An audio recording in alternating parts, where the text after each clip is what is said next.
pas, donc puisque vous l'avez fait, je vais simplement vous dire que je suis ravie d'être avec vous aujourd'hui pour parler donc de la pratique de l'office en matière de procédure d'opposition, puisque vous avez vu hier la procédure d'examen et que la procédure d'opposition intervient après. Elle intervient en effet une fois que la période d'examen est terminée et que la demande de marque a été publiée. Elle court pour 3 mois à partir de la publication de la demande, donc après 3 mois et 1 jour après la publication de la demande, cette opposition, si elle est formée, elle sera irrecevable. J'ai pris le parti de diviser la présentation en plusieurs thèmes, de totale inégale importance, puisqu'on va parler d'abord des étapes de la procédure d'opposition contre la marque de l'Union européenne assez rapidement. Pour parler ensuite des droits antérieurs et des fondements, là encore, ce sera plutôt rapide puisqu'il y a plusieurs droits antérieurs et fondements qui ne coïncident pas avec, le système de l'OAPI, donc j'ai préféré ne pas m'y attarder trop longtemps. Ensuite, on parlera de l'analyse des preuves soumises dans le cadre d'une opposition, notamment les preuves de réputation, donc ça peut vous être utile étant donné que vous avez à traiter de marques, notoires notamment et que les preuves sont généralement à peu près les mêmes. Ensuite, on parlera du risque de confusion. Ça va nous occuper extrêmement longtemps comparé au reste étant donné que, c'est vraiment le fondement le plus utilisé, par les parties et également par les examinateurs. Si on a le choix, on préfère, accueillir une opposition sur la base du risque de confusion que sur la base de la réputation, par exemple, puisque c'est quand même plus rapide à rédiger. Ensuite, on verra donc l'appréciation du lien et du risque de préjudice dans le cadre d'une opposition fondée sur une marque, réputée ou renommée. Et enfin, la méthodologie qu'on utilise, nous, les examinateurs de l'office en opposition pour statuer sur la je vous précise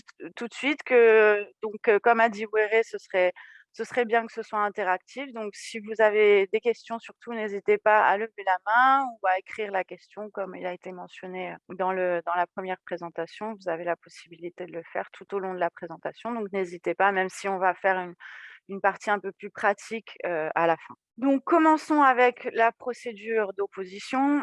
Donc tout d'abord, il faut remarquer qu'elle est écrite, contrairement, à l'OAPI, ici en première instance à l'OIPO, on n'organise pas d'audience. Il y a une possibilité d'audience en appel qui est très rarement utilisée.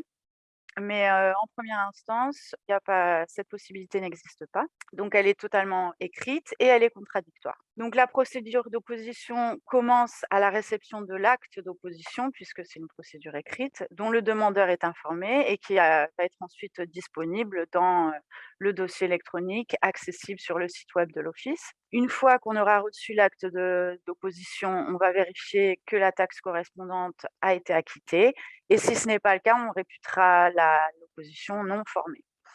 On va également vérifier dans un deuxième temps qu'elle sera recevable. D'ailleurs, à ce propos, on y reviendra, mais on ne vérifie lorsque la marque antérieure n'est enregistrée, lorsque l'opposition est basée sur plusieurs droits antérieurs, on ne vérifie la recevabilité que de un seul de ces droits antérieurs. Ensuite, on entre dans une période de délai de ce qu'on appelle le délai de réflexion pour 2 mois et puis ensuite à la phase contradictoire. À votre avis, qu'est-ce que c'est le délai de réflexion? Est-ce que quelqu'un sait ce que c'est le délai de réflexion ou vous avez déjà entendu parler de ça? Si vous connaissez un peu le système de l'Union européenne ou pas? Est-ce que vous est-ce que vous avez une idée de ce que ça peut être? Après, vous avez peut-être aucune idée de ce que c'est parce que c'est quelque chose de très, enfin, c'est spécifique au système de l'Union européenne. Par exemple, moi, je suis, avocat français comme Ouéré vous a sans doute dit. En France, il y a pas ça à l'INPI. Donc en fait, on le verra plus tard, mais c'est en fait un délai pour, plus en détail, c'est un délai pour négocier à l'amiable, en fait. On leur laisse la possibilité de négocier à l'amiable le retrait de l'opposition, finalement. Une fois que le délai de réflexion est terminé, on passe à la phase contradictoire. Donc, c'est là que les parties échangent leurs arguments au soutien de l'opposition ou contre l'opposition. S'agissant de la recevabilité, je l'ai mentionné rapidement. Donc, lorsque l'opposition est basée sur un seul droit antérieur, l'office ne vérifie la recevabilité que l'un des droits antérieurs. Donc, ce sera à l'examinateur de vérifier la recevabilité des autres droits antérieurs s'il veut se baser sur ces droits antérieurs. S'il y en a au moins un qui est recevable, alors on communique aux parties et on communique à l'OMPI, le cas échéant, si c'est si c'est un enregistrement international. Alors, ce fameux délai de réflexion, qu'est-ce que c'est? C'est une période, donc je vous l'ai dit, dans laquelle les parties sont invitées à négocier un accord afin de régler l'opposition à l'amiable et c'est assez intéressant étant donné que, lorsque les conditions sont remplies, la taxe d'opposition est remboursée et même si au départ, il ne dure que 2 mois, ce délai peut être étendu jusqu'à un total de 24 mois. Donc ça laisse, 2 ans pour négocier un accord, c'est quand même long. Au début, on faisait des extensions successives. Maintenant, on a pris le parti de faire, une extension directement de 22 mois, ce qui fait un total de 24 mois puisqu'on a un délai initial de 2 mois. De laisser l'opportunité à chaque partie ensuite de, mettre un terme à ce délai de réflexion par notification écrite sans recevoir l'accord de l'autre partie. C'est assez logique puisque s'il y en a une des parties qui veut plus négocier, forcément, ça sert plus à rien de continuer et la période de délai de réflexion perd tout son objet donc on y met fin et la phase contradictoire sera ouverte le lendemain. La phase contradictoire elle-même, elle va se dérouler dans plusieurs étapes. Donc au minimum 2 étapes, les observations au soutien de l'opposition, y compris les preuves. Bon, enfin, je dis au minimum, mais c'est pas vrai puisque, parfois les opposants ne présentent même pas d'observation au soutien de leur opposition.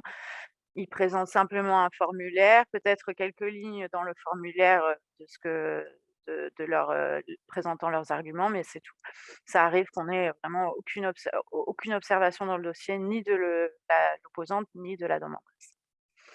Une fois que, l'opposante a présenté ses observations, si elle est présente, on donne à l'opportunité à la demanderesse évidemment de répondre puisque c'est la procédure est contradictoire. Éventuellement de demander la preuve d'usage de la marque antérieure puisque dans le système qu'on a instauré, on instaure une obligation d'usage. Donc au bout de 5 ans d'enregistrement, si le titulaire n'a toujours pas commencé l'usage de la marque, antérieure, les tiers peuvent, la mettre en cause et obtenir sa déchéance pour non-usage et on peut également s'en servir en tant que défense dans le cadre d'une opposition. Donc, lorsque la marque antérieure est enregistrée depuis plus de 5 ans, le demandeur de la marque contestée peut requérir que l'opposant prouve l'usage de cette marque antérieure. Au départ, les demandeurs le faisaient dans les observations, mais étant donné qu'on avait un nombre de dossiers, important dans lesquels on a omis de prendre en compte cette demande de preuve d'usage parce qu'en quelque sorte, elle s'est un peu perdue dans les autres observations de la demanderesse. Depuis la réforme, qu'on a eue, récemment, on exige, un document séparé pour cette présentation de preuve d'usage. C'est assez utile parce que du coup, on ne peut pas, manquer une telle demande et puis, on peut rejeter la demande dès lors que elle n'est pas présentée sur un document séparé. Une fois que les réponses de la demanderesse a été reçues, évidemment, on en fait part à l'opposante et éventuellement, elle pourra présenter un deuxième batch d'observations ou de preuves. Et si la preuve d'usage de ses marques antérieures a été demandée, elle devra la présenter dans un délai de 2 mois. Là, dans cette phase, à chaque fois, c'est un délai de 2 mois à chaque étape, entre chaque étape. Ensuite, la demanderesse aura de nouveau une opportunité de parler et enfin, on clôturera la procédure. Donc plus d'arguments, plus de preuves ne peuvent être transmises et le dossier passe en décision, donc passe aux examinateurs qui, comme moi, qui ont, traité, l'opposition au fond. Dans certains cas, on peut proroger les délais et dans le règlement de l'Union européenne, on a pris le parti plutôt que de spécifier quels délais sont prorogeables, on a pris parti de spécifier quels délais ne sont pas prorogeables. Donc, assez logiquement, le délai de 3 mois pour former opposition, il n'est pas prorogeable, de même que le délai pour acquitter la taxe d'opposition ou le délai